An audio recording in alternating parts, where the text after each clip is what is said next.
Hello and welcome once again to episode 19 of my weekly replays for World of Tanks. I am Hijak. Today, I'm bringing you a replay in the AMX 1375, the Tier 7 French light tank. Now, this tank is decently fast, it has decent view range, but the main aspect of this tank is its 4-shell autoloader. As you can see, it's loading up here. The load time's a little bit longer than normal, but you get 4 shells you can unload in about 6 seconds between reloads.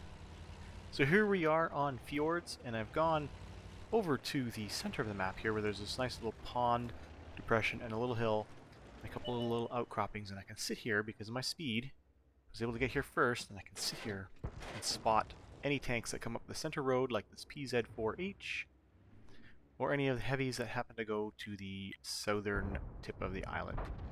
So I'm gonna sit here very carefully. I've got 4 shells, remember? And there's the PZ-4H. He strolls out. I put 1. I put 2. I put 3, and he gets taken out. I have 1 left in the clip, and he managed to hit me with his HE shell for 20 damage, so not really much. I tried to get 1 more shot on that VDR before he pulls back into cover, but because of the rocks, let me down. So I'm going to go for a reload. Now, as I said, this tank takes a little bit longer to reload, but you do get 4 shells. So I was able to do quite a bit of damage to that Panzer 4H Tier 5 German heavy tank. So the BDR has poked himself out of the buildings again. I use the auto aim, hit him for once, hit him twice, hit him for a 3rd time, and then I pull back and get a little bit of stun damage from the enemy artillery. And then the BDR gets taken out, but I get 84 damage because he was tracked. And then there's the Black Prince. So I'm on a reload. He's full side on in a beautiful position. I managed to get 1 into him once the reload, and the second one misses because he's now pulled in behind the rock. I've got 2 left in my clip. Probably not a wise idea to reload at this time, so I'm going to wait, and then there we go. You have a Thunderbolt and an MT-25. So Thunderbolt pulls out, put 1 into him, put 2 into him, track him, and then I am going to go for the reload. He's totally ignoring me, which is great. You deal with the other 2 friendly tanks that are in that spot. And I'm hoping to get the reload to finish him off, but alas, I do not. But the Type 58 has managed to put 2 shots into me, I should say.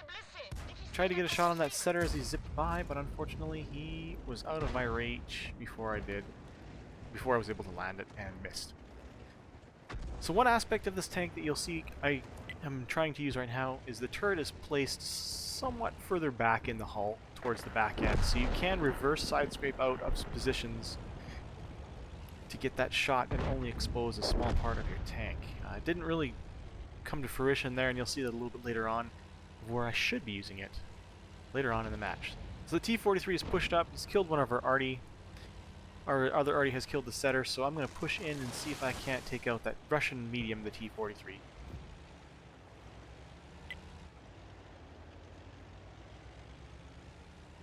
So I push up this road.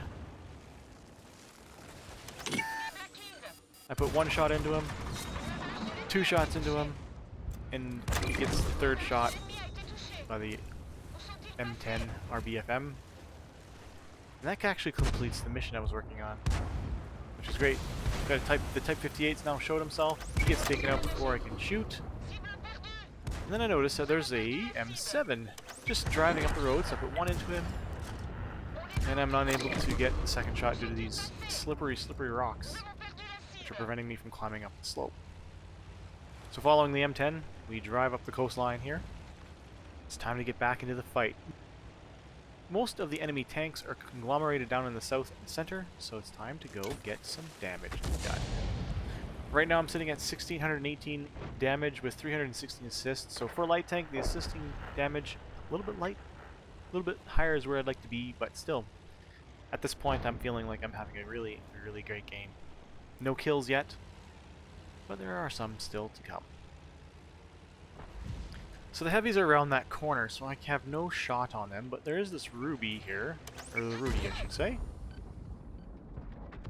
I put 1 in, auto-aimed, missed, so I put 1 into his turret, 2 into his turret, and that one misses.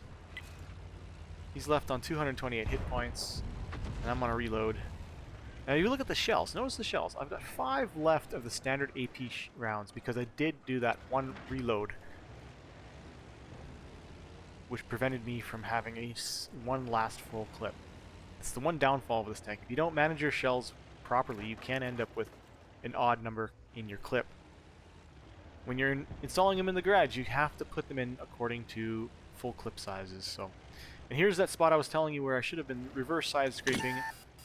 There's an M10 RBFM right there. He shoots me. I pull out forwards, and I'm taking damage into my front hull. If I had turned around, I most likely wouldn't have been taking as much hits as I had been. So he's still in those trees. I know he's there. I'm trying to spot him for the team. He pulls out just a little bit further. I've repaired my tank a little bit. I put a shot. One more in the clip. I should have zoomed into sniper mode here and see if I could have snapped one.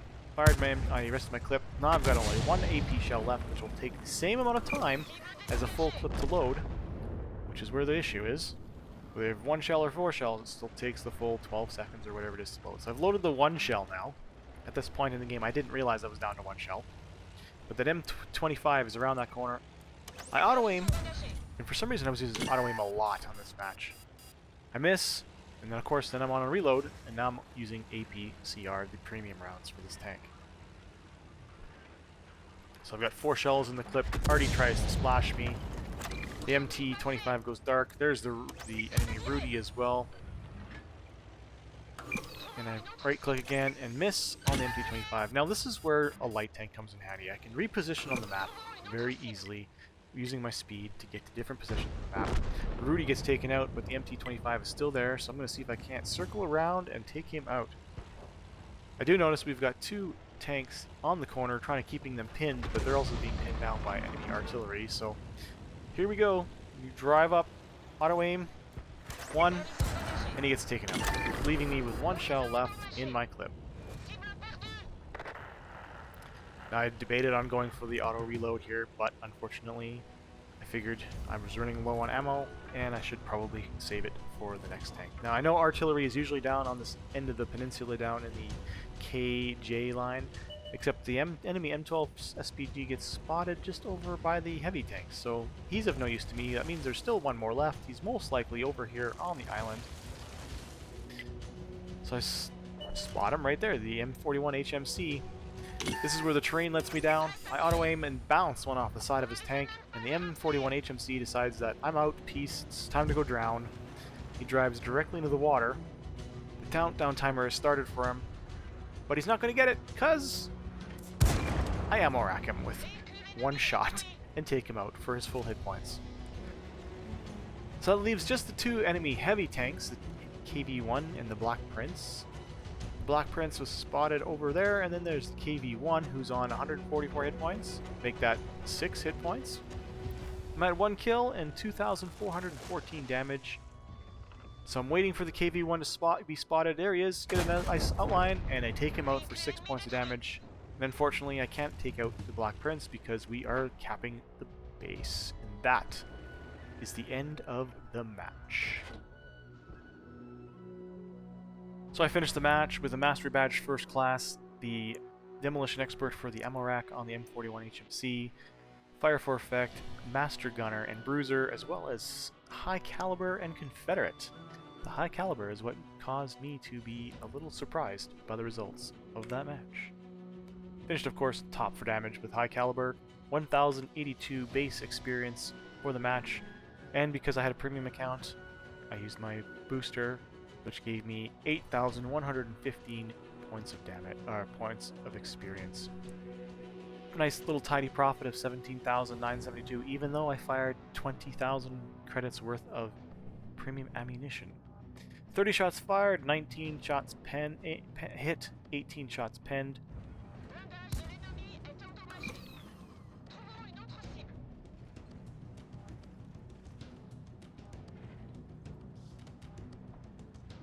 Thanks again for tuning in. I hope you've enjoyed episode 19 of my weekly replays. Be note that next weekend I will not be doing a video due to the fact that I will be over in Seattle for PAX West 2019.